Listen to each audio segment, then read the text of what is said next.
नमस्ते। आज बात करेंगे उत्तर प्रदेश के एक बहुत ही जरूरी अदालती मामले की, जिससे हजारों भावी शिक्षकों का भविष्य जुड़ा हुआ है। तो चलिए सीधे देखते हैं कि कोर्ट के कागजात क्या कहते हैं और असल में हो क्या रहा है। तो देखिए, कल ही फाइनल सुनवाई है और हो सकता है कल फैसला भी आ जाए। मतलब मामला एकदम आखिरी मोड़ पर है। पर सवाल ये है कि ये सब हो क्यों रहा है और इस फैसले का असर क्या होगा। आइए इसी को समझते हैं। तो आखिर ये पूरा झगड़ा है किस बात पर? ये कानूनी लड़ाई की जड़ क्या है? असल में इसका जवाब एक इम्तिहान में छिपा है, जिससे लाखों लोग जुड़े हुए हैं। ये है शिक्षक पात्रता परीक्षा, जिसे हम टेट कहते हैं। मतलब अगर आपको सरकारी स्कूल में टीचर बनना है तो ये परीक्षा पास करना जरूरी है। ये एक तरह से कह सकते हैं कि न्यूनतम काबिलियत चेक करने का तरीका है। और खासतौर पर एलटी ग्रेड यानी राजकीय इंटर कॉलेजों की भर्तियों के लिए तो ये बहुत ही अहम। लेकिन क्या इस भर्ती के लिए टेट सच में जरूरी है? यही तो वो सबसे बड़ा सवाल है जिस पर पूरा केस टिका हुआ है। कानून क्या कहता है? बस इसी सवाल का जवाब ढूंढने के लिए पूरा मामला अदालत में है। अब देखिए, किसी भी कानूनी मामले में दो पक्ष तो होते ही हैं। तो इस केस में आमने सामने कौन है?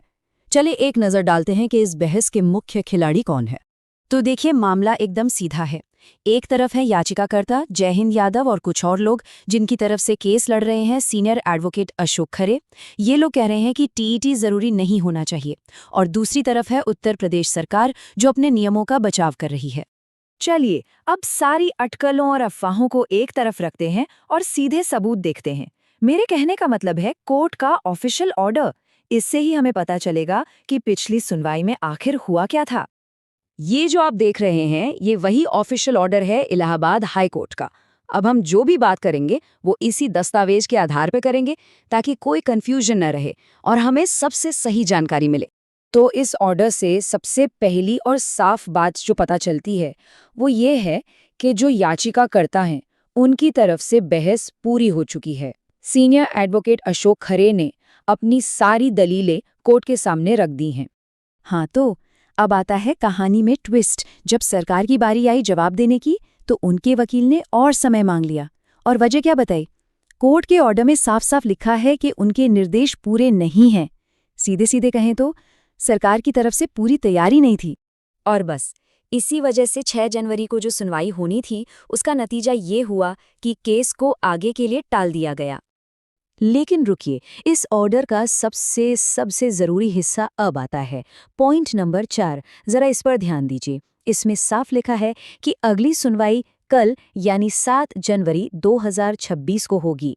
कोई लंबी चौड़ी तारीख नहीं, सीधा अगले ही दिन। तो अब इन सब बातों का क्या मतलब निकलता है?